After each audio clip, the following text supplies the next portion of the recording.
Oh, wag mong hawakan. Sasaktan ka niyan. Hi, kamo kasi ah. Kain ka lang, kamo. Kain ka ang gulay. Oo, gulay. Ay, damo. Damo daw. Hindi, gulay yan, damo. Damo, gulay. Oo, damo yan. Ay, ganda. Oo. O, tara na. Uwi na tayo. So, ayan, yan, sa baba. Cagayan River yan. Ah? O, halika na. Hawakan kita. O, ayan, basal. Ayan nung unang fertilizer niya, basal lang nilalagay. O, napaka-konti. Konti ang nilalagay nilang basal, oh. Ayan, mga ilan pa to na hindi pa natatamnan. Marami pa. Oh. Ay, andang dun, oh. So, ayan. Punta tayo dun sa may kalamansi. Yeah. May kalamansi dun, oh. Yeah. Kukuha tayo ng kalamansi. Yeah. Oo. Ayan, oh. Si Bunso, pagod na. Hindi ako pagod. Ah, hindi ka pa pagod? Pagod ka na yata eh.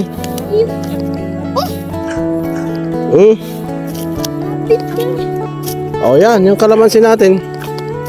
Maraming nahuhulog, oh. Oh. Ang daming nahuhulog pala. Oh, ang daming bunga, sayang, oh. Yung mga... Oh, yan, kunin mo na yan. Maasim yan. Gusto mo ng maasim? I don't. Oo. Wow. Oh, meron pa dito, dami pa dito, oh. Oh, yan, oh, dito. Ayan. No. Tapos na. So, ayan, mga kalakad, dito tayo ngayon sa, farm, dito sa mga, likuran ng residential area. Kasalukuyang i-prepare din ito for planting din naman. Ayan, oh, hanggang doon. Yung ating farm na ito. Hanggang doon sa may mga saging dyan. Hindi?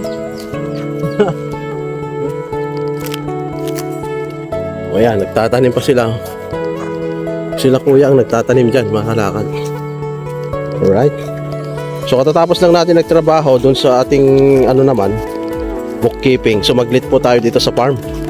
What the? Tabutan pa rin natin sila na ayan, nagtatanim pa rin sila.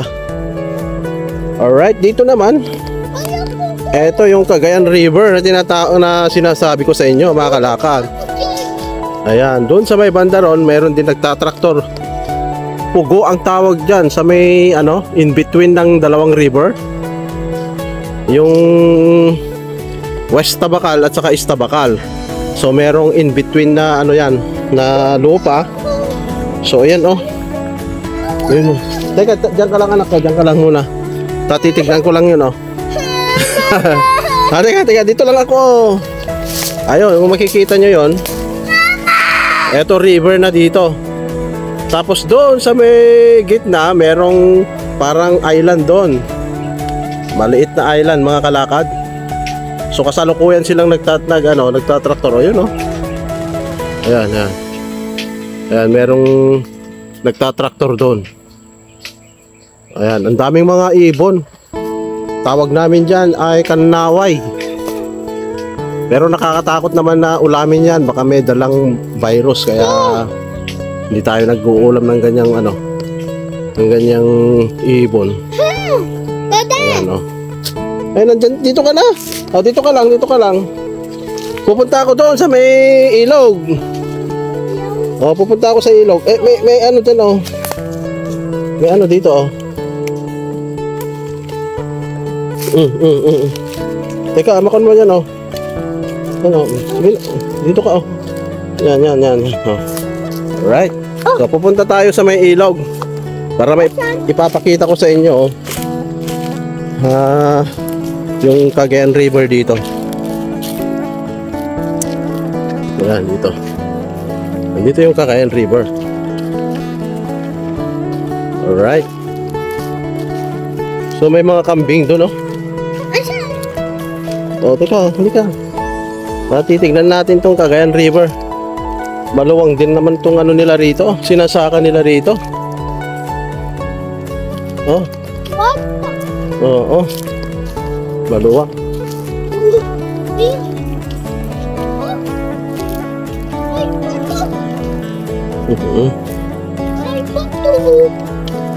Ayan. Ito yung Cagayan River na sinasabi ko. Malapit lang. Mga 60 lang yan. 60 meters away. Mula dun sa aming farm at saka dito. Oo.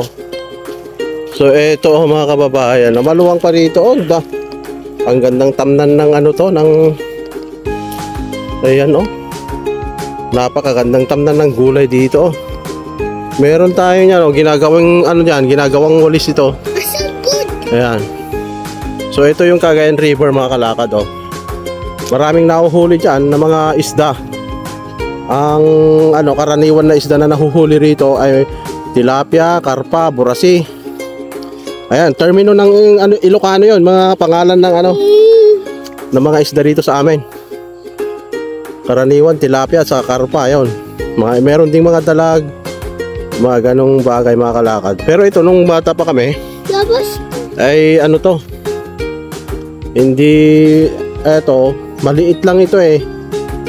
Kumbaga, mababaw lang yung tubig lalo kapag summer, pero ito hindi na bumababaw. Palaging malaki na itong ano, tubig niya. Kaya wala na gaanong pupunta rito sa ilog. Maliban yung mga ano, yung mga nagpi-fishing talaga. Ayan. Puntahan natin dito. Ayan oh. So napakaluwang itong ano nila. Maluwang itong kanilang farm dito oh, sa may gilid ng ano. Ayan oh. Oh yun, may mga kahoy pa rito oh. Oh dyan oh. Pwedeng mag ano rito ah, mag fishing ah. Oh. Oo, maglagay ka ng ano dyan, ng bait. Oo. Ayan, ang Cagayan River, mga kababayan. Ano lang, trivia. Ang Cagayan River, yan ang pinakamahabang ano, ilog dito sa buong Pilipinas. Kasi, ayan, extending from Nueva Vizcaya all the way to, ano ito, Apari. Ito, Apari, Cagayan. So, napakahaba nito. Oh, ayan oh. Brownish yung ano, yung brownish yung ilog, kulay. Brownish yung kulay ng ating ilog oh. So yan, maingay yung mga traktor dyan. Ito yung pinaka-island. Sa kabila nito mga kalakad, etong ano, dyan sa kabilang pampang na yan, riverside, dyan sa kabilang river, merong ano yan, merong pang ilog doon. Oh, merong ilog doon mga kalakad. Ilog. Oo. So ito, in between itong parang isla na ito. Ayan. Oh, merong ano, sayang itong mga ano, ginagawang walis to eh. Walis tambo. Napakainam na gawing walis tambo yan. Ito na tumutubo na ito, tanubong ang tawag namin dito eh. Hindi ko lang alam kung ano ang tawag sa ano to, sa Tagalog. Pero napakagandang gawing walis ito, walis tambo. Ayan. Ayan, kaya lang ano, sumobra na. Na-over na yung ano pagka yung bulaklak na yan. Over na yung bulaklak niya, hindi na pwede. Kailangan yung ano pa, yung papalabas pa lang yung bulaklak niyan. Ayun, kinukuha na. Doon sa taas. Sa taas na tayo. Doon oh. Baka may ahas dito. Ahas? Oh, dito na tayo. Dito na tayo. Oh, dito. Diyan oh, sige. Baka may ahas dito ah. Ayan. Sumama kasi si Bunso mga kalakad. Ano, gusto niya sumama rito sa may tabing ilog. So ayan mga kalakad, pabalik na tayo sa taas. So ayan naman yung farm namin, yan sa taas na yan. Oh. Sige na. Teka, takunin ko. Up, yeah. Oh. Yan. Buhay muna, dyan na tayo maglakad to. Ito. Ay.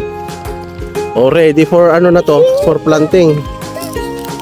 At ang itinatanim na namin dito, hindi na sa hybrid corn, kundi yung BT. BT corn na ang tinatanim. Mas mahal kasi mga ano, yung mas mahal mga kalakad, yung binhi nun. Nasa 5,000 plus ang binhi nun. Isang bag lang po yun. Ayan. Kung maalala nyo, naging controversial din yun eh, yung BT corn na yan, dahil marami ang against doon noon. Marami ang against na ano, na maitanim dito sa Pilipinas yon, dahil ang ano, sinasabi nila merong epekto sa katawan ng tao. Lika. Ayan. Pero ayos naman, kasi ano, napatunayan naman na safe naman kainin. So ito na, nandito na tayo. Oo. Ayan. Ayan yung sa taas na yan, yan yung farm namin mga kalakad. So dito sa kabila meron din. Kapag ano, bumabaha at lumalaki ang ilog, eto nakukuha rito. Ayan. Umaapaw ang tubig hanggang dito mga kalakad. Oo. Ayan. Pataas na tayo. Pagod na si Anyal. O yun, doon sa kabila may mga ano dyan, oh. May kambing, oh. Oh. May kambing. Gusto mo tingnan natin yung kambing?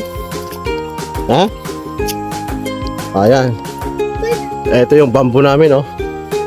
Bayog. Nandito pala yung mga kambing ni ano, Kuya Lito. Oo, yung mga kambing niya yan eh. Dito pala niya isinusuga. Ang dami nila rito, oh. Oh. Yan. Oh, wag mong hawakan eh. Sasaktan ka niyan. Hi, kamo kasi ah. Kain ka lang, kamo. Bawang gulay. Oo, gulay. Ay, damo. Damo daw. Hindi gulay yan, damo. Damo gulay. Oo, damo yan. Oo. Regal. Ay, po. Oh, tara na. Uwi na tayo. So, yan. Sa baba. Cagayan River yan. Oh, so, kapag may drought, pwedeng kumuha ng tubig dyan sa Cagayan River. Gagamit lang tayo ng makina at saka yung hose. Yung water pump. So, eto na yung daanan. Papunta dyan sa amin. Sa aming farm. O, dito. Dito nang galing, dumadaan yung mga traktor na malalaki. Oh, bukan mo yan, oh. Ayan. Ayan, dumadaan. So, ayan, oh, mga kalakad. Ito yung silag, oh. Silag, medyo malaki na to. So, hahayaan lang natin to na lumaki. Ayan, para suporta dyan sa para hindi mag-erode yung lupa. Pero ito, napakalaki, oh. Mga ugat-ugat pa lang, napakalaki na. Ayan, oh. Punong nara, oh. Napakalaki nito. Kaya tuwang-tuwa yung mga ibon dyan kasi napakatayog na nito eh. Oh, yung ugat pa lang. Pag sa cellphone parang maliit lang, pero kapag sa personal, napakalaki. O, nandyan si Ate Marmy. Oh, nandyan si Ate Marmy. Oh, ayan, nagtatanim pa sila.